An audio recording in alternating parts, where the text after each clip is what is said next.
like to jump right into the technology issues because I find a lot of them so fascinating, but that's at the end and might be more appropriate for the Q&A. So before I begin, I'll just start with the question, why do we call it stranded gas? I mean, it's a pretty well-known term in the industry. Why do you think we call it stranded gas, and why is there no such term as stranded oil? Thoughts? Run that through real quickly. Why is there no stranded oil? So if we find oil, why isn't it ever stranded? So by now you should all have formulated an answer. Yeah? Bingo. It's that simple. There's no stranded oil because when it comes up out of the ground, even in sludge form, even as the bitumen or oil sands or whatever you want to call it in Canada, you can burn it. It's easy to transport. It's easy to move. You can build a fire or do anything. Gas is a lot different. And so gas, as one of the few hydrocarbons, coal is more similar to oil. It's one of the few hydrocarbons that is very hard to transport and therefore costly, and therefore tends to become stranded when other hydrocarbon or energy assets are available. So I'm going to go quickly through international oil and gas development just to give a sense of, on the international scene, how a hydrocarbon asset like a large natural gas deposit can be quote-unquote stranded, because I think that's important as background before we think about stranded gas as a concept. Talk about stranded gas, then give 5 examples. From the back, it's maybe barely legible, but the examples are Bolivia, probably not of too much concern if you're studying international security, but perhaps. Ethiopia, which will be growing, I think, in interest along with other issues in the Horn of Africa, Israel, Kurdistan, and Turkmenistan. And I would say that with the exception of Turkmenistan, I've worked on each of those other, in each of those other countries on hydrocarbon issues as recently as the last year. And then my final comments in regard to technology issues, and then a conclusion. So with that, so the oil and gas development process, we don't think about it too often because we live in a country that has over a century now, almost going on 150 years of oil development experience and natural gas experience related to that. We had gas lamps way before the turn of the century, as with London. So we don't think about it, but it's a dynamic process worldwide, and it typically starts with smaller players that see an opportunity and have as little as a few million dollars in capital, but they have the right connections in, say, Kurdistan, or they have the right connections in Bulgaria, or they have the right connections in Indonesia, and they'll get the license and permit to drill a well.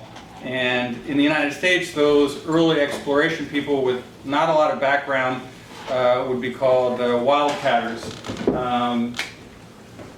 In a new environment, again, I'll use Kurdistan because it's the most recent one, but there are others that are coming forward, say perhaps Somalia, Israel right now, some other locations in Africa as well.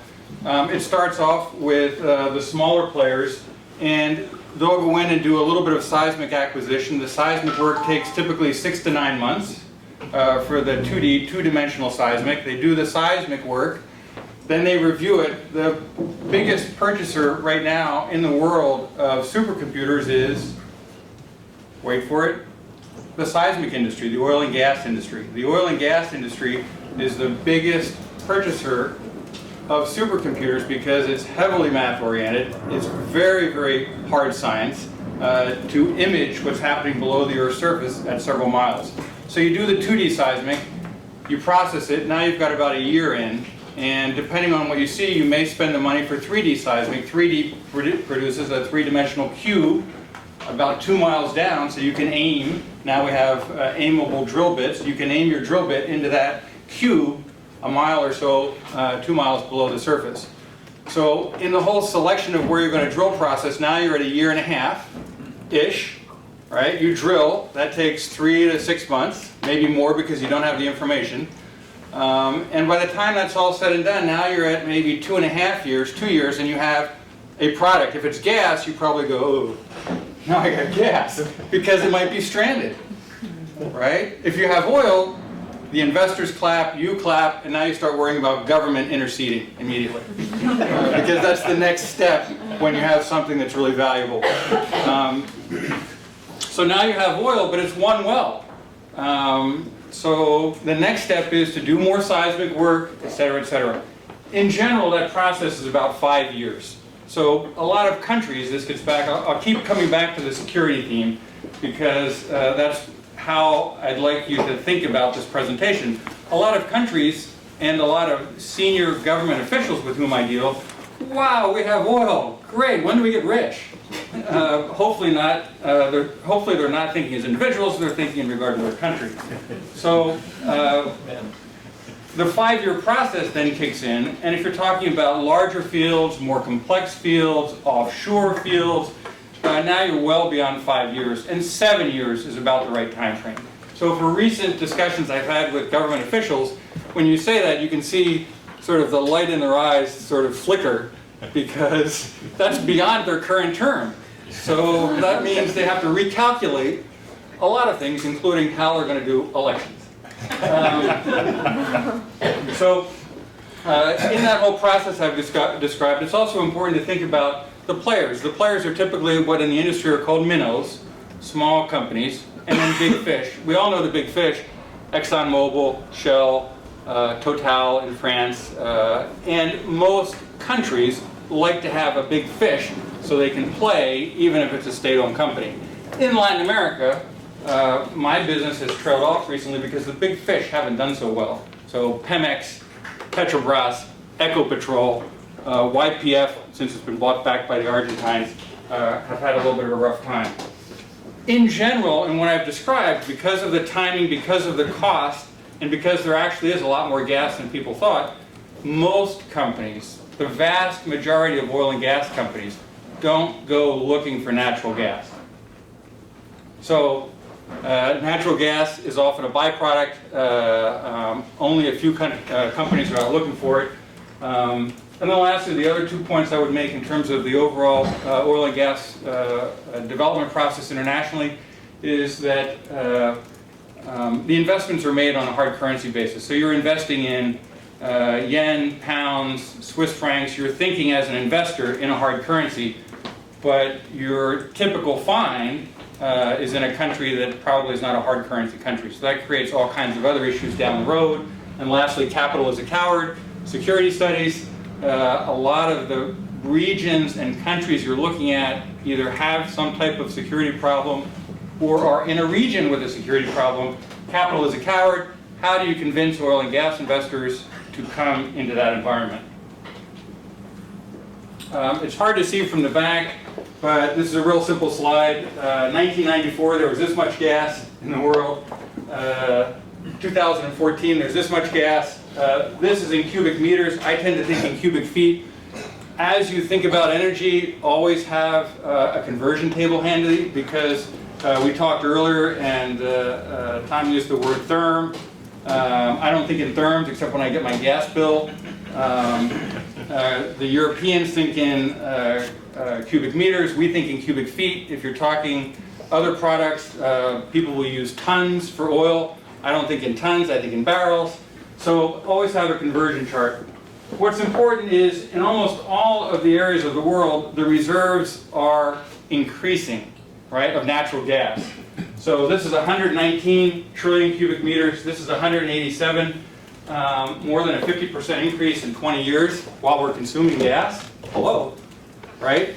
So the conversion, and these are hard numbers to process. It's another thing about energy is I'm not a math person, or I wouldn't have gone to law school, right? That's pretty much apparent. I'm not in finance, and I'm not a scientist. But energy forces you to be at least minimally numeric. So keep that in mind again for your security studies. So the total here, when you convert it, 187 trillion cubic meters is 6,600 trillion cubic feet. Okay, how do we land that? Let's come back to Earth with what a trillion cubic feet is. The easiest way for me to do that is to think about a liquid natural gas facility, LNG facility, because you've all read about them. There's a lot of press in the United States about the newest LNG export facilities, and with Iran sanctions being lifted and Australian LNG facilities, you've read a lot about them.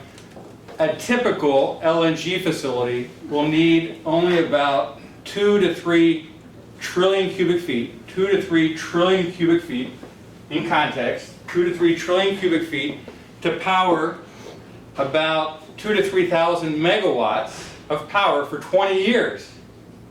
Okay?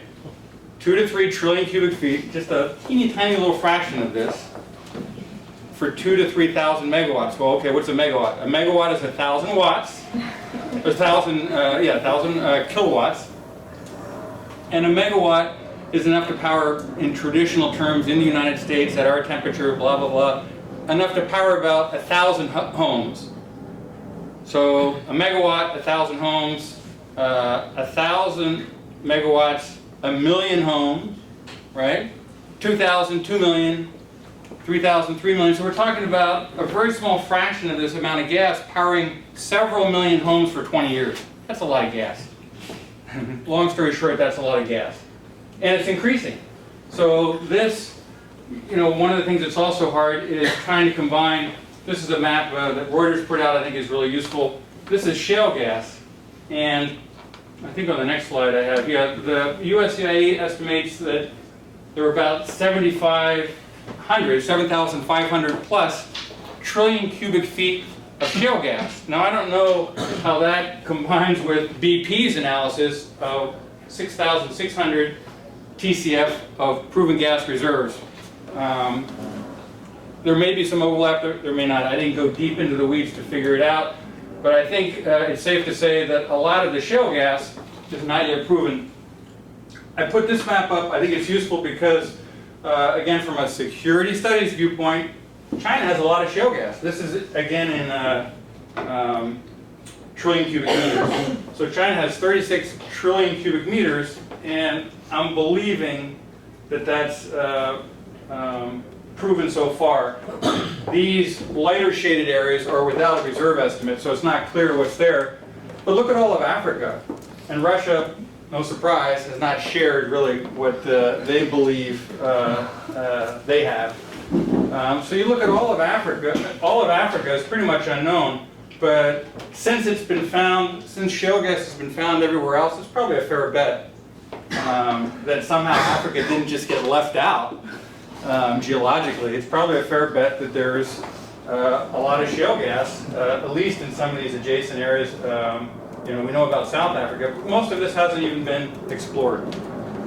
So there's a lot of gas in the world, both in terms of traditional reserves and in terms of shale gas. And the reason I'm talking about it, again, we're talking about stranded gas and the future security implications of that stranded gas. So a lot of shale gas worldwide, and gas is tied typically, historically, to oil prices. I think in the recent downturn in oil prices, at the same time that you have a dramatic uptick in recent finds of natural gas, a 30 trillion cubic feet in August announced in Egypt, I'll get to that. Other significant finds announced just in the last few years. We're in the process of uncoupling of gas prices from oil prices, but who knows how long that'll take, and who knows how those implications. It's not really in the interest of large oil companies that are publicly traded to have those prices uncoupled, because right now it's pretty easy for everybody to calculate the reserves. They don't have as much uncertainty because of the uncoupling. Commercially, on the shale gas side, it's basically only a few countries. I might have left one out, but it's basically China, the US, Argentina, and Canada. There was a brief period back in 2013, 2012, when Poland, Romania, Bulgaria, and others were going to go deep into shale, Germany for a little bit, the UK, for a whole variety of reasons, most important of which is the drop in prices. You don't hear much about that right now. If and when natural gas prices, particularly in Western and Central Europe, go back up, then I think you'll hear more about the development of shale. The volume of gas that's available on the market, together with all these local and regional development issues, create a lot of uncertainty for once promising shale areas, and also a lot of uncertainty for traditional reserves of natural gas and their development. And the main factors to look at are the direction of oil prices and technology developments. Again, no one talked about fracking as recently as 10 years ago. So with all of this gas, both shale gas and traditional reserves being found, now look at the dramatic drop in prices. The top line is Japan LNG. Japan was going haywire, right? They had, because of Fukushima, they had to turn off their nukes. And they were paying, just as recently as 2 years ago, over $17, almost $18 per MMBTU. That's a million British thermal units. And in the United States, in that same time, we've been bumping along since 2009 below $5.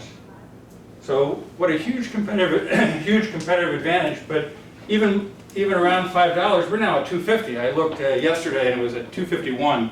Henry Hub is where gas is traded in. Henry Hub is a trading point for natural gas in Texas, and it was at $2.51. When I started 20 years ago, when I left the State Department 20 years ago, oh my God, that's what gas was at. That's what gas was at, $2.50 an MMBTU. What other product that you have to dig out of the ground trades at the same number for 20 years, right? And then I just wanted to show equivalent drops in the United Kingdom and in Germany. I didn't find an easy number for Germany because it's Germany. So what you have is the surfeit of natural gas, I would argue, together with some of the turmoil in the Middle East, together with the discussions as part of that with Iran leading to the recent nuclear agreement. We have a lot of impact on project planning, final investment decisions, international turmoil in LNG markets, and lastly, again, technology impacts. There are a number of technologies. Some of the companies I'm working with now have fantastic technologies that haven't yet gone international, but if they do, and they do so successfully, there'll be a huge impact. So lots of confusion in gas markets right now.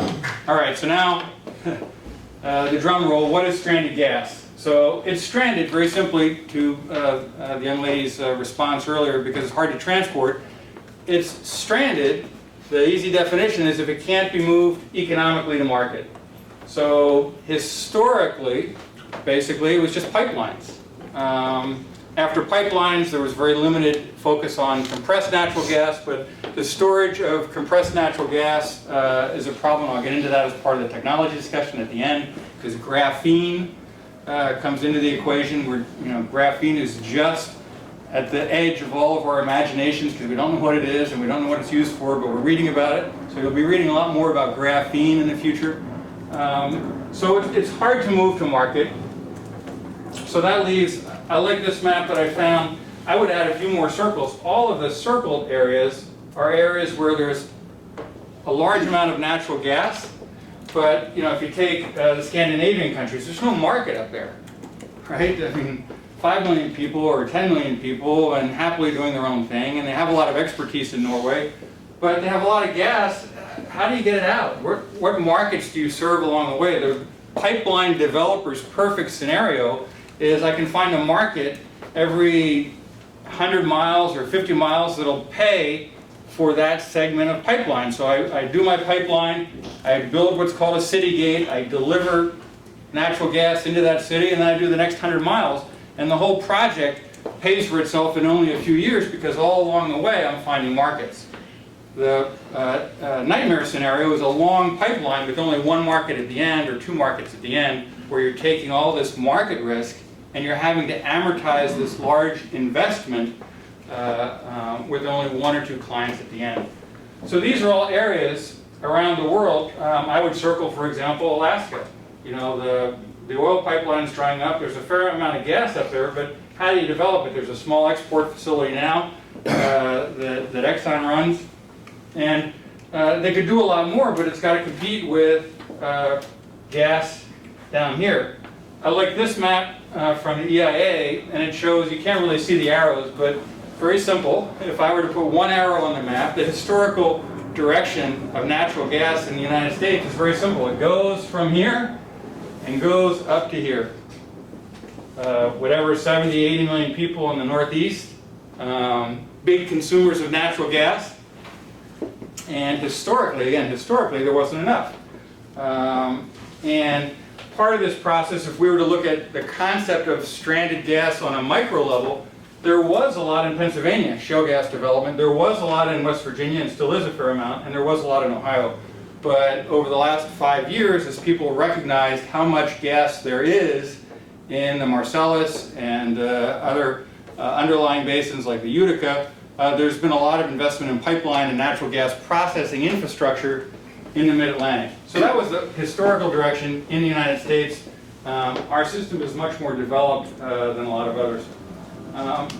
Then lastly, I wanted to show one of the processes. Right now, if you could convert gas cheaply to a liquid fuel, it would make it easier to move. And for a lot of markets around the world, it would provide countries with a lot of gas an easily used engine fuel for transportation, for backup generation, for other industrial uses. But it's hard to convert gas to a liquid that's usable in most engines. You can do so through a gas to liquids process. That's down here. This presentation will be accessible if people want it, or and this is another EIA slide, and it basically shows the Fischer-Tropsch model for creating all of these outputs from natural gas, including diesel, gasoline, and other products. But that's expensive. So one of the things a number of companies are working on, haven't got it figured out yet, is mini gas to liquids. And I've been following this for a decade, and they're not close to there yet. But if and when they get there, countries with a lot of natural gas, in one instant, will have solved their large refinery process. Right now, the model for refineries is pretty expensive. By and large, there are some exceptions, but it's pretty expensive to build a new refinery.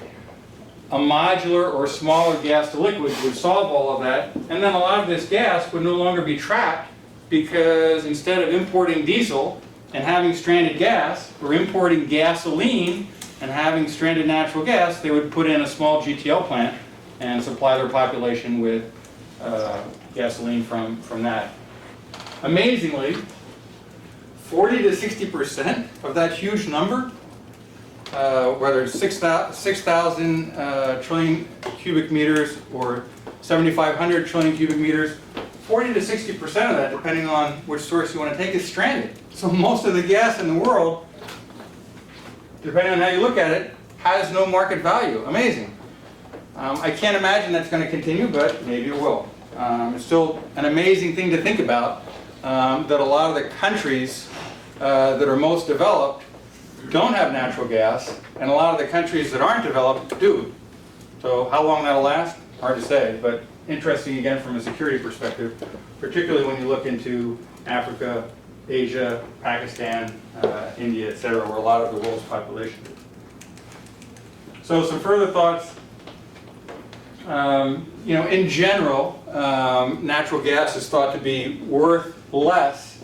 For that reason, the transportation cost always has to be factored in. So when you find a lot of natural gas, the first thing you start figuring is it pipeline, is it LNG? And it's immediately a headache for whomever has those reserves identified.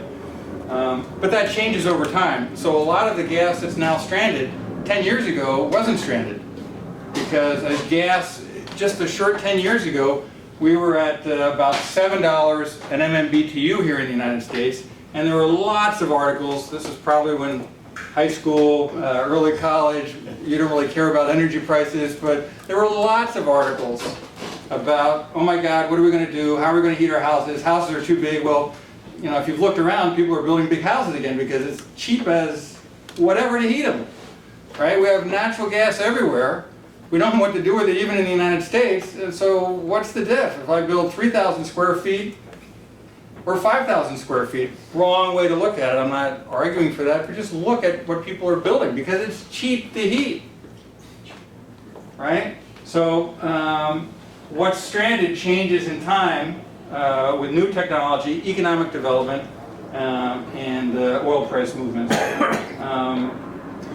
As a primary energy source, gas is slowly displacing coal, and if you look at the whole trajectory over time, so wood or biomass, then coal, then oil, and gas is now competing directly with oil and displacing mostly coal. If we look at the column of primary energy, natural gas is maybe a little bit less than a third worldwide. Renewables are not as important as we'd like to imagine. They're getting there, but they're competing almost, in a sense, directly with natural gas for market share as primary energy.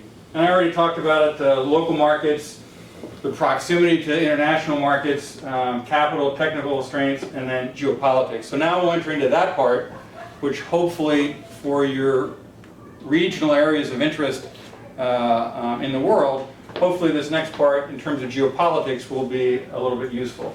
So I started out in Bolivia 20 years ago, and this was a pipeline I worked on that goes from the middle of nowhere to also the middle of nowhere. But Brazil, like China, has very large cities in the middle of nowhere. And there's a city kind of at the geodesic center of Latin America called Cuiabá. And it's a city of now over 1 million people, and they had no natural gas. The rest of Brazil, the economic engine certainly of Brazil, was going to get gas through a very extensive 3,000 mile pipeline starting in Santa Cruz and going all the way down to Porto Alegre in Brazil. And it was a big deal at the time. So if you look at Bolivia, and in that context, basically Bolivia has and had a lot of natural gas. Now they've used some, they haven't invested as much, so actually their reserve basis, according to the EIA, US EIA, has gone from about 26 trillion cubic feet to most recently only about 10 trillion cubic feet. But the point of this from a strategic viewpoint is when this pipeline was discussed, right, Bolivia landlocked, Chile said, not only no way are you coming through here, but no way with emphasis. Peru also said, no way. I mean, to build a pipeline here, look at that distance, right? But in the world of geopolitics, it's nice to have a friend, and Bolivia couldn't buy a thrill on either side. So, no way that way. Brazil said, and Paraguay, there's no market, and you're still landlocked. So Brazil said, well, and at that time Argentina had a lot. So their only option was really Brazil. And they basically made a deal with the devil in the sense that the pipeline got done, but they didn't control a lot of the pricing.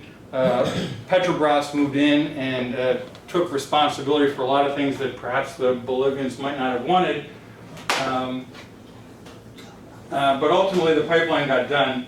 And in that context, one of the things that you'll see, so when you see these reserves, initially they had only, this is back in 1993, 1994, the international financial community said, well, geez, there's not enough gas there. There's only like a TCF or,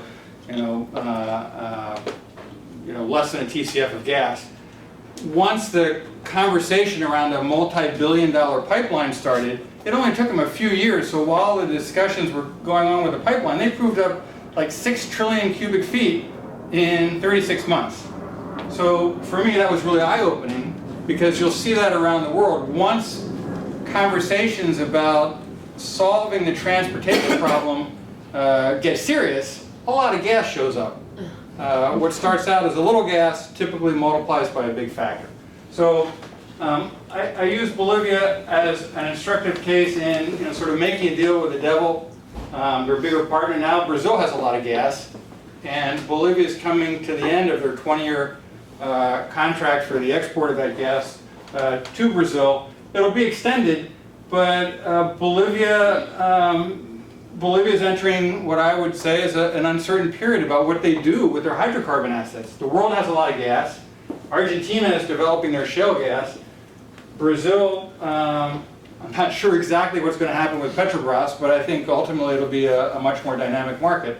So that's an example of it's worked for 20 years. It's not clear that it's going to work for the next 20 by any stretch.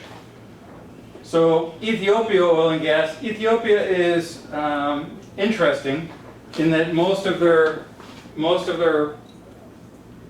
gas is here and then down here in the Rift Valley area, adjacent to South Sudan.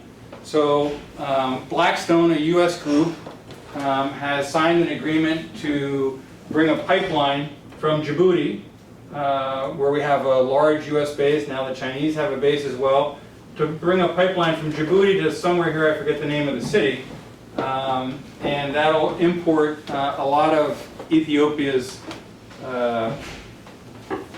diesel and liquid fuel requirements.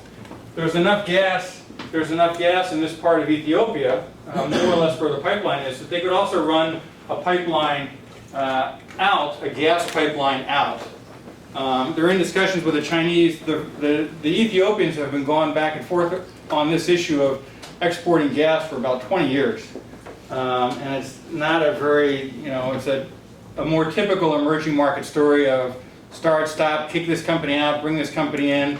No surprise that the Chinese are there, right? Now back to the security studies, because if I'm Ethiopia and I've got South Sudan on one side, Sudan on the other, Somalia on the other, what would I be happy to trade for my gas if I don't do it in hard currency? Well, guns, troop carriers, materiel, and the Chinese have plenty of that. So there's a deal to be done, and it doesn't need to be transparent, and it doesn't need to be dollar denominated, and everybody can be happy. Now, I'm not saying that's going to happen. I have no inside information on this. I'm just saying that there's enough gas, and it's really hard for Ethiopia. They're not real good at releasing the statistics, but my understanding from people that are working on that and other projects are that there's something like 3 to 4 TCF of gas there, enough to make a difference and do something interesting.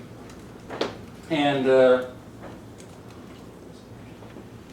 when you look at, from Ethiopia's point of view, all of their work that they're doing in Somalia through the African Union and their troops, AMISOM, in Somalia, again, is that really benign collaboration?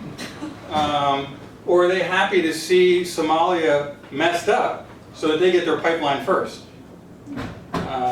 Or so that Somali oil and gas development doesn't proceed. So in this case, for Ethiopia, another landlocked country, very tough to punch through that last 50 miles to export the products you might have. Not much of a market along the way, like Bolivia, like Brazil. But now they've got Blackstone building a products pipeline. Well, I guarantee you one of the outcomes that will come from that is wherever the import terminal is, people are going to be looking a lot harder for oil there, right? Because now you've got a whole trucking, they'll be trucking it on roads around there, so you'll have a whole infrastructure that develops around the terminal for that import facility, and that'll lead to a lot more interest by investors in what could be done in that area because you've got now the infrastructure.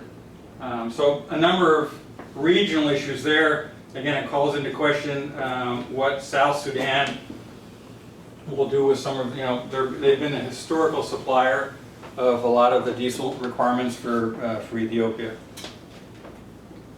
On to the next one. One of my favorites is Israel. So I worked for a while with a company that had made one of the first discoveries here in Tamar.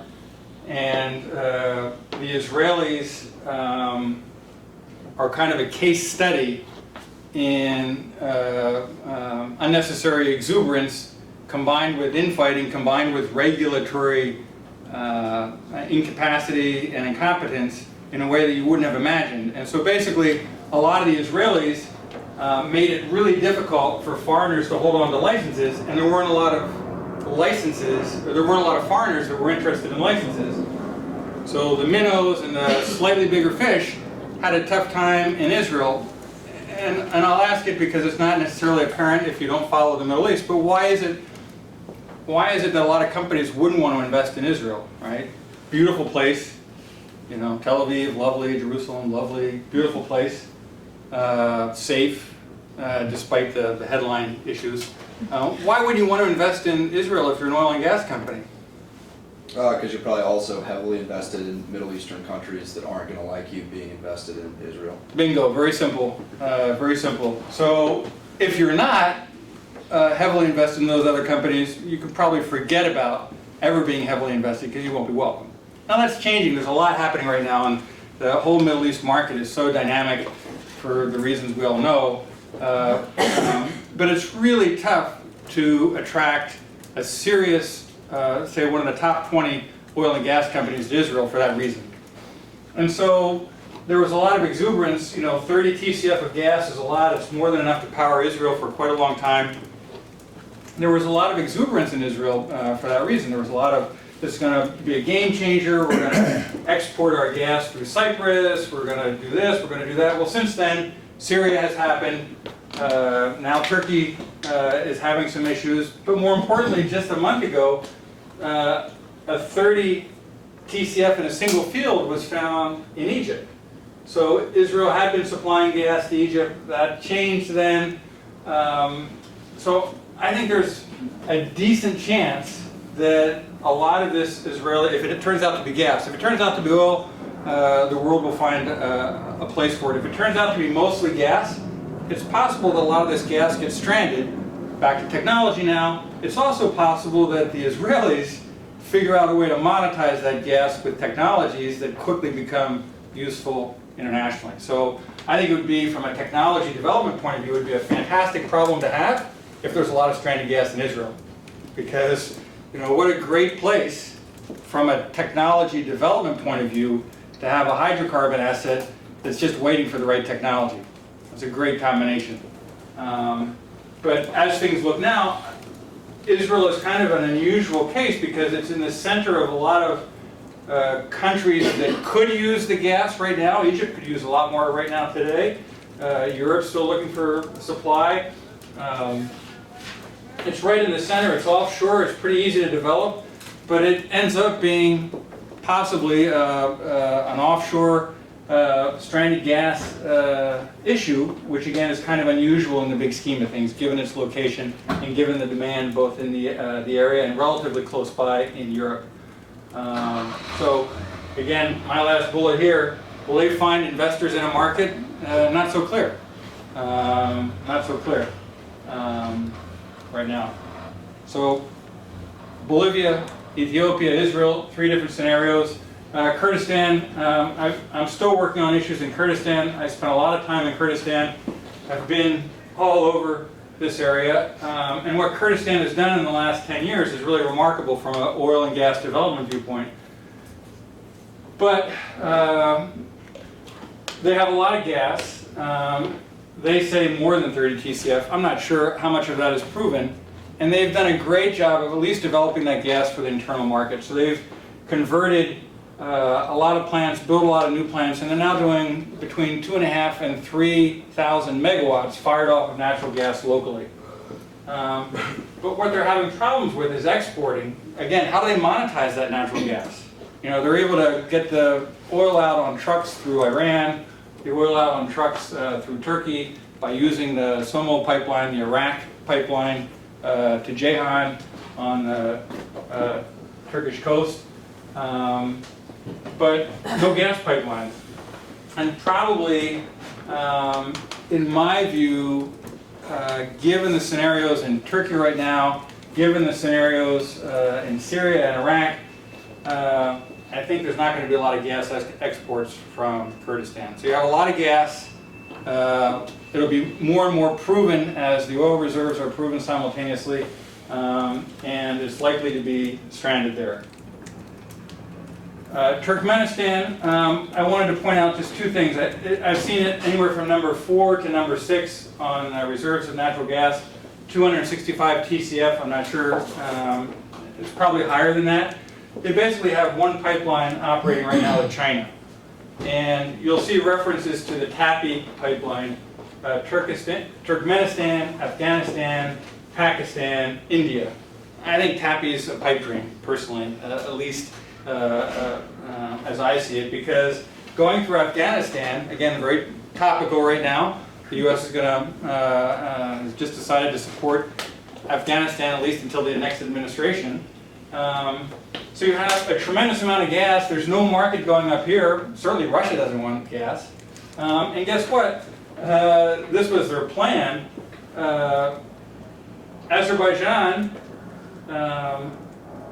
Azerbaijan just stole a march because they've completed a pipeline through Turkey, or completed all the financing and agreements for that. So now Turkmenistan is probably blocked off from Europe, and Iran's got to block them off this way. So you have this unbelievable amount of natural gas that's probably just going to sit there for quite a long period of time. China will continue to up its purchases, but there's Turkmenistan. What negotiating power do you have if you've got one client? And the Chinese will appreciate that 110%. So, the security situation in Afghanistan, Iran's changing situation, make it tough for Turkmenistan. So I'm not sure, given other factors there, that matters to the average person in Turkmenistan. But again, from a security point of view, interesting to understand those dynamics. So technology issues, I see we're at 45 minutes, right? Okay, all right. So two things, these are the main two things I would point out, aside from down in the weeds issues in terms of new drill bits, which you don't really care about. In terms of seismic issues, again, very arcane.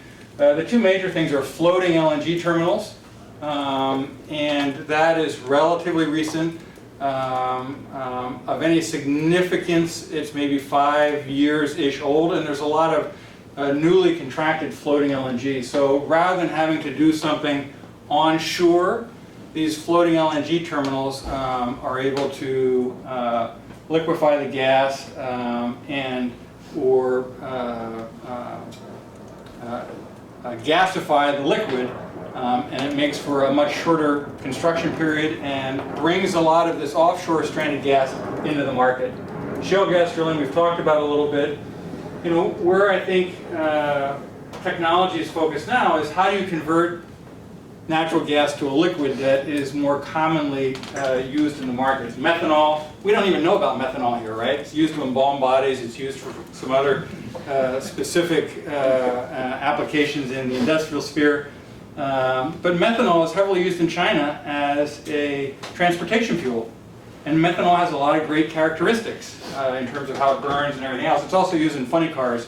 If you're a NASCAR, or not NASCAR, if you're a drag racing fan, methanol is used in those. Those big cylinders are often with methanol. So using relatively expensive processes, lowering their cost, in regard to methanol, gas to liquids. We're seeing some interesting things with compressed natural gas and new combustion technologies. I've been working with a company that has a very intriguing new combustion technology that again is a little bit arcane, but very interesting.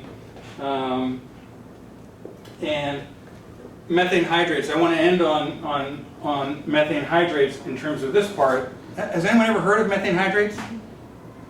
A couple of you. Well, for those of you, I had a fantastic professor who said, one of the few things I remember from law school because it was so long ago, but he said, that's right, write it down. You've already decided you're going to forget, so write it down because you've determined you're going to forget. So if you don't write it down, maybe there's a better chance. Methane hydrates. Methane hydrates is a form of natural gas, methane, in which it's trapped in a crystalline structure together with water. And they're found in permafrost, they're found all over the world, just as the continental shelves taper off into deeper water because of the pressure and temperature. And I've seen various, I didn't put the number here, but the Gulf, the EIA and the U.S. Geological Survey and others estimate that the Gulf of Mexico alone, process this, the Gulf of Mexico alone has about 6,000 TCF. Right? Think back to the beginning. Right? Worldwide, 6,000-ish TCF according to BP, 7,500 TCF-ish according to the EIA. Gulf of Mexico alone, 6,000. So we don't have a problem with gas, we have a technology problem, realistically. We have an environmental problem, right, with burning hydrocarbons. That's a political problem. But gas is abundant worldwide. It's the largest untapped fossil fuel. It's got a lot of other things. Combustion, storage, one last thing on technology. Graphene, because I get excited about this part. Graphene is a one molecule thick wafer of carbon, right? Graphene has a lot of interesting properties. They're determining now that it might be useful as a surface for computer chips, and they might be able to do computer chips on graphene, or a few layers of graphene to give it more than just a molecule's width. But it also has an interesting property with natural gas and the carbon aspects of natural gas and the carbon molecules in the natural gas molecular chain. Basically, and now I'm getting out of my realm, but I'll do my best.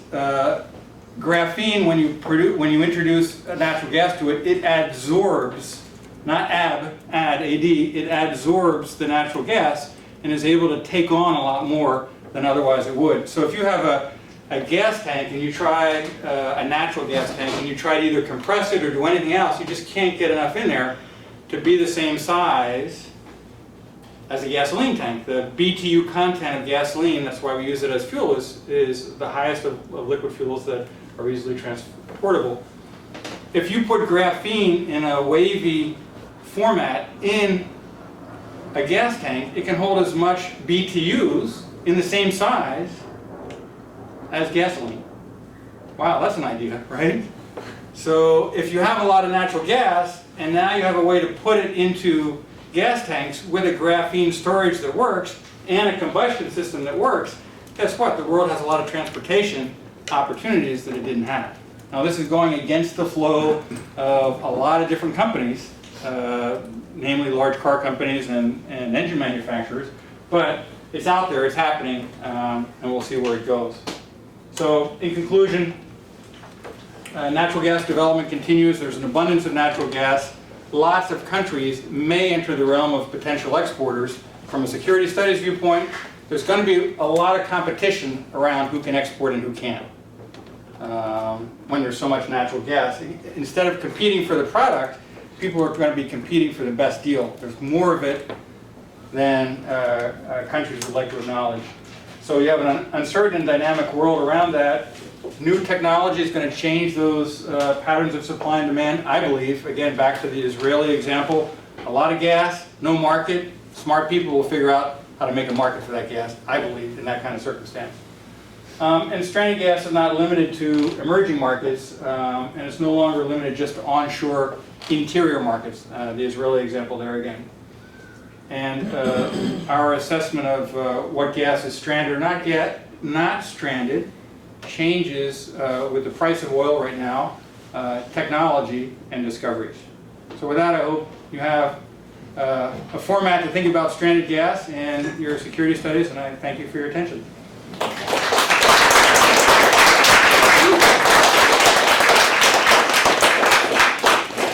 Questions? Happy to take any questions, whether they're country development specific, technology specific, developer specific.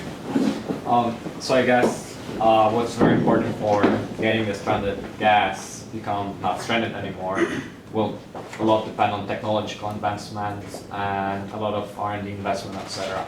With the falling gas prices and the immensely growing LNG export capacity worldwide, isn't the prospect for like the incentives for investments to get this stranded gas out not very good? So aren't we having enough of unstranded gas that we will potentially not? Fantastic question, and the basic premise is that, I don't know if everybody could hear, but the basic premise was, given gas prices today, given the cost of getting it out, how do you attract investment? How do you get investment in? Ethiopia is the case example there, right? So I'd like to get hard currency. You know, I really want dollars, or I really want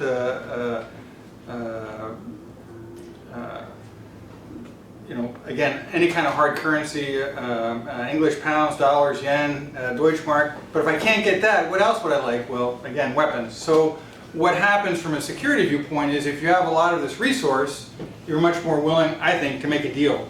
There's always got to be something on your list that you would like. And in the case of countries with natural gas, maybe they're willing to trade it for infrastructure development. Whether it's Russia, China, the US, a lot of European countries, they have a great expertise at civil engineering. So road building, houses, hospitals, it's not a hard currency, but if you're able to bring 500 engineers and a lot of heavy equipment for 3 or 4 years, that's a trade that countries might be willing to make. But in terms of traditional private sector led, what's my return on capital development? No, the prospects are not good.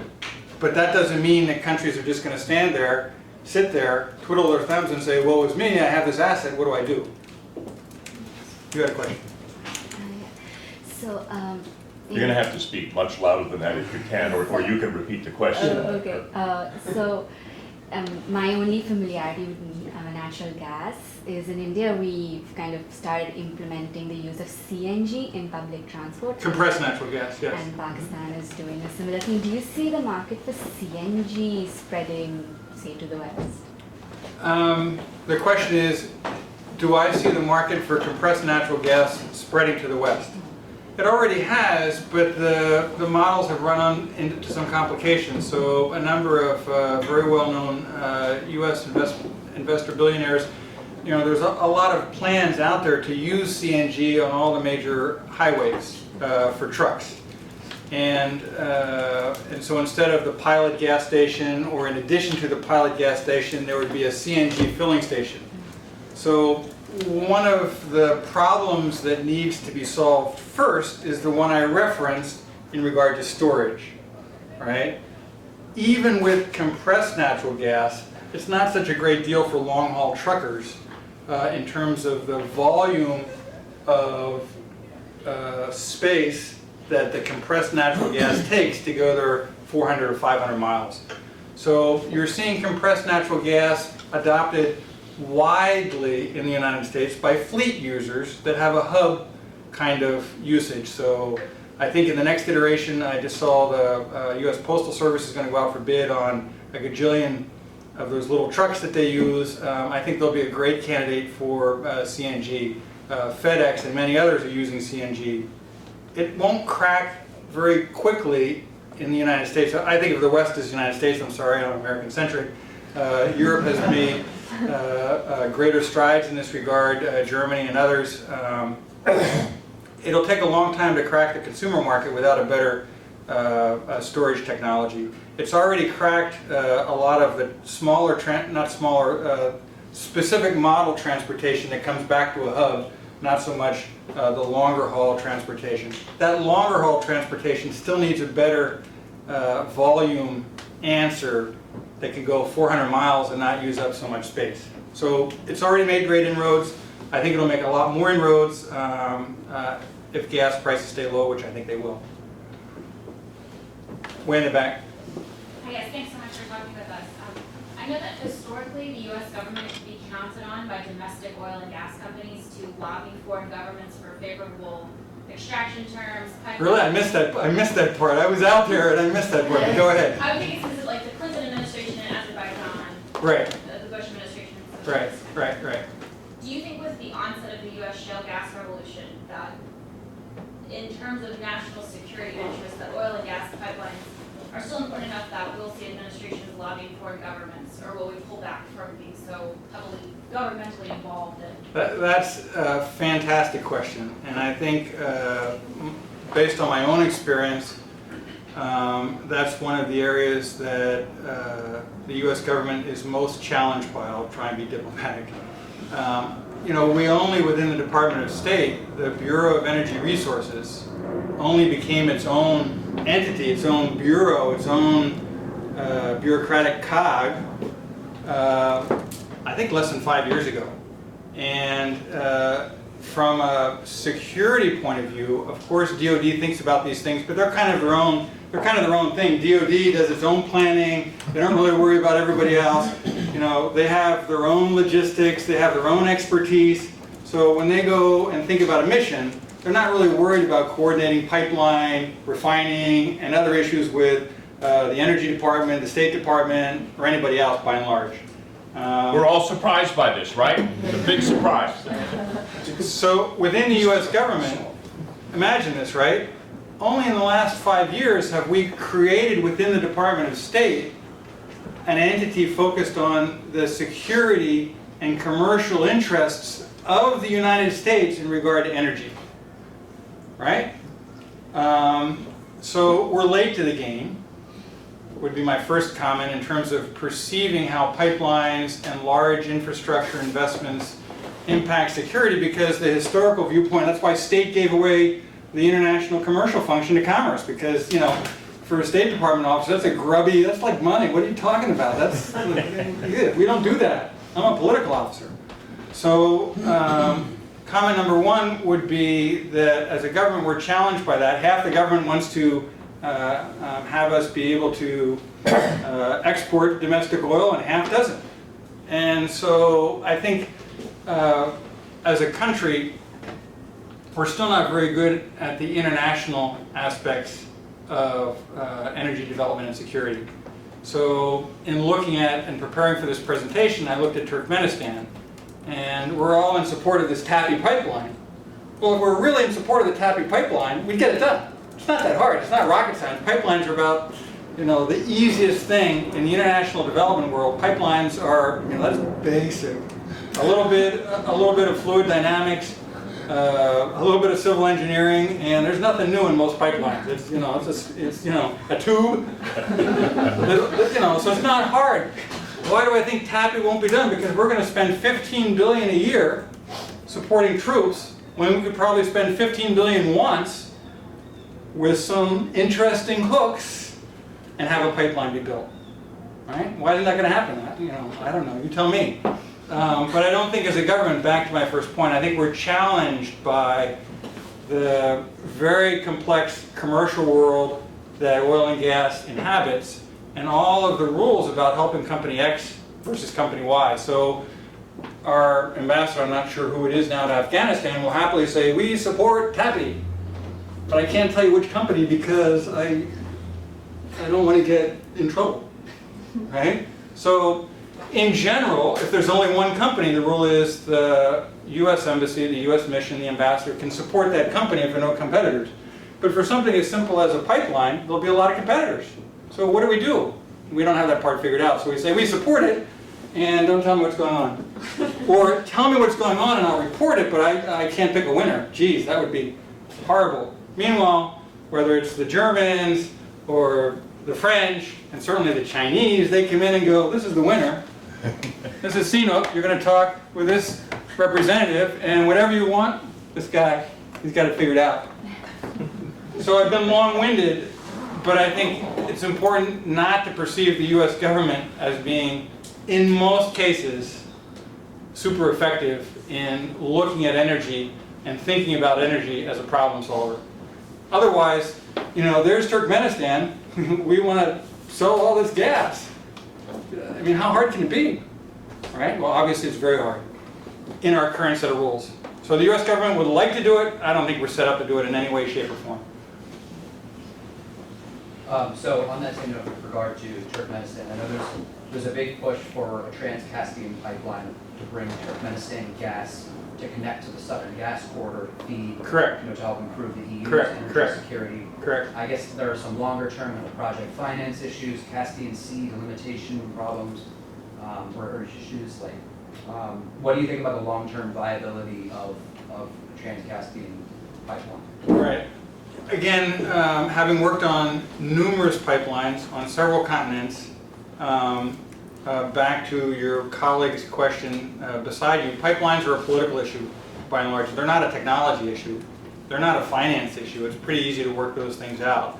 And depending on who the off-taker is, who's buying the gas, it's not really a credit issue. It's not really a market issue. per se. So what you're down to is the political elements. Right, well, I understand that, I mean, basically, one of the political issues is that the Turkmenistani government refuses to finance any part of pipeline infrastructure that's Sure. outside of their sovereign territory. Sure. Well, good. They can stick with that point of view, and I think it's very unlikely that if they don't have skin in the game beside product, it's very unlikely that it goes forward. I mean, the traditional, and it's traditional because it's worked. Nothing is to say that that model can't be broken, and a $5 or $10 or $15 billion investment might go forward, and Turkmenistan has no skin in the game. That's possible. But it's also possible that all the investors say, we'd like you to be shoulder to shoulder with us, so that when we hurt, you hurt, and you don't decide to sell the gas to somebody else for whatever reason. So why don't you pony up your 25 or 30% at the same time we're putting in, and then we'll all be good. Yeah. Sorry, last follow on to that. Do you think that's an area for U.S. energy diplomacy to go and try to liaise with the Turkmenistani government to convince them of the necessity of their end of project finance in order to attract international investment in that? Bullet number one, I'm not a Caspian or a former Soviet republic expert.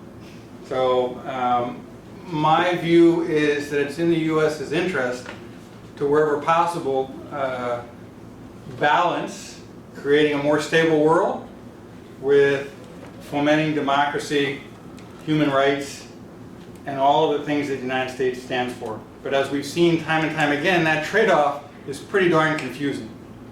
So with those basic elements, I think Turkmenistan has lots of reasons to attract U.S. support, but far be it from me to look at that with the limited information I have right now and come up with an answer of yes or no. For me, it's not a yes or no. It never is for these large projects. It's not a yes or no. It's a, are we willing to accept X for Y? Or are we willing to accept Y for X? I don't know. But they have a lot of gas. And certainly in the other direction, I'm not talking about the supply to Europe. I'm talking about the supply TAPI. TAPI makes perfect sense to me because it solves potentially a lot of problems in Afghanistan, potentially. On the other Trans-Caspian, again, it falls into that whole list of competing pipelines. Nabucco looks like it's now out, and you have now with Russia and Syria, South Stream and others are at risk. So it does open up a window for alternative supply, but that window and the negotiation of the various elements of that, I don't think the U.S. has historically been super good at. That's just my own opinion. So I think for all of you that are looking to do something good, go help the U.S. government figure out how to do better in international energy negotiations. Do better for the U.S. Yeah. About this political game on natural gas, could you explain more about Chinese strategy on natural gas? It seems like regionally, most of the resolves are centered around China's area, but they're reaching out from a lot of different regions. So is it mostly for their domestic demand, or are they looking beyond that? Yeah. So I'm not a China expert, so you guys are really being unfair. I put up all the places where I know something about it, and you're asking me about other So China mainly imports oil, and China's economy runs much more strongly off of oil. So their concerns are for places like Venezuela, the Middle East, Iraq, etc., where they can get oil to run their economy. They use their expertise in natural gas, and they will continue to use their expertise in natural gas, which, although limited, is more than sufficient for these stranded gas areas. They use that expertise to negotiate security arrangements and other favorable arrangements with foreign governments that enhance their standing in that area or their own perception of Chinese security. So they're not concerned, they don't need to bring gas to China. As you remember, they have plenty of natural gas. They don't have the expertise yet in shale to develop all those resources, but there's plenty of natural gas from Australia. There's plenty of natural gas in the broad Asian front that they're looking at. they're using their capital, their expertise, their civil engineering to help countries develop their resources in return for something that China wants, a friend, regional footprint, potential future export market, et cetera, et cetera. Continuing the trend of regions, but I think you might have good insight on this. I'm curious about the Arctic, with the freeing up potential resources there in oil and gas. Do you foresee any security or competition issues there with different countries want to lay claim to the area first? Right. And how might the freeing up of the resources affect the energy market as a whole? Again, what a great group, because these are great questions, and you're touching on some of the most neuralgic points, both for U.S. policy and for energy development more broadly.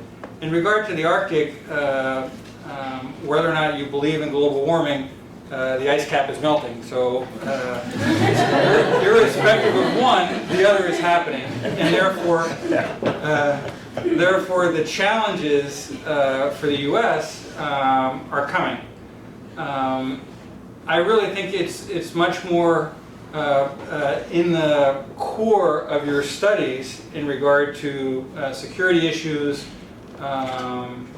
country perceptions of their security, the shorter distances around the poles between countries than it is about energy. We have, as I've indicated, we have more natural gas than we know what to do with. It would be nice from an oil company perspective to find cheaper assets to develop because they make more profit. And so at the margin it's about energy. But I don't think in these early phases, because so little has been explored, so little has been done. This is more traditional, back 150 years, who can plant a flag on an island, who can plant a flag at the bottom of the Arctic, who can say they're dominating the space.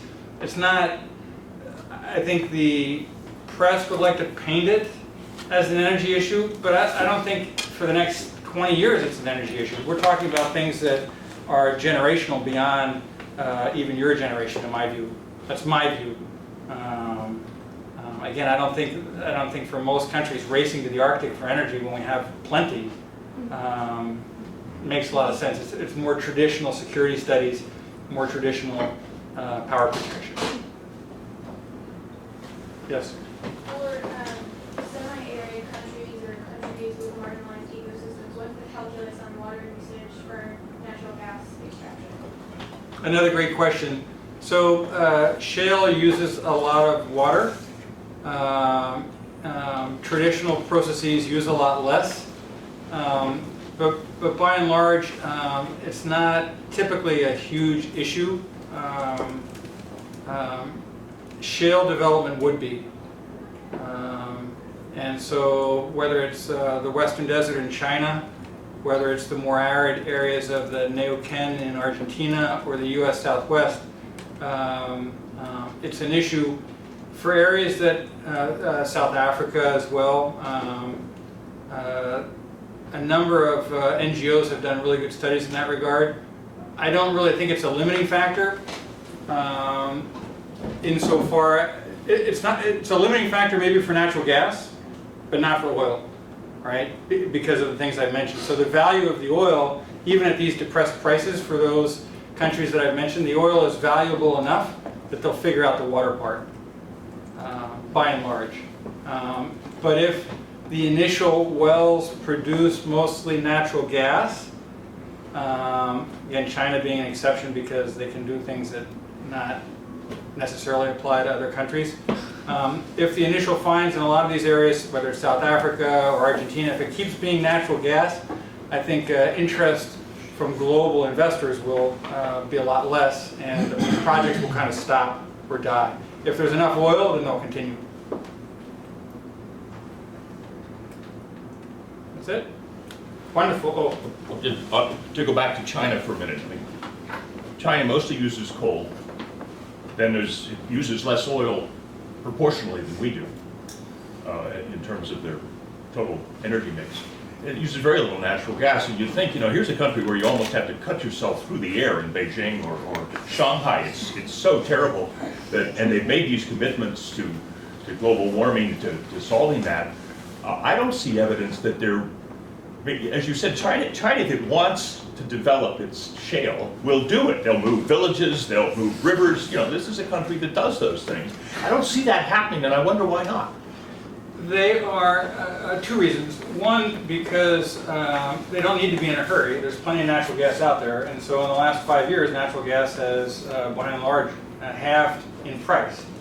So they're not in a hurry. There's plenty of gas available at a very reasonable price relative to just a few years ago. And second, their main limiting factor in developing their own shale gas has been lack of technology. And so they've purchased in Canada, in the US, in other areas, they've purchased a lot of operating companies. And it's not, I mean, the development of shale hydrocarbons is a very US story in terms of it's more art than science.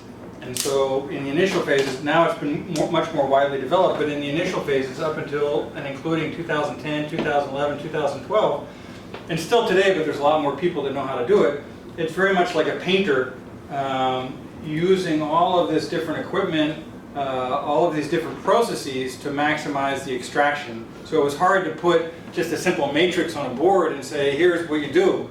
And it required a lot of expertise and a lot of understanding of the different proppants, the different fracking fluids, the different drill speeds, you know, so 20 different variables operating in an intermixed way, that's what you needed. So they bought all these operating companies in the United States or invested in these operating companies, and that's only been in the last few years.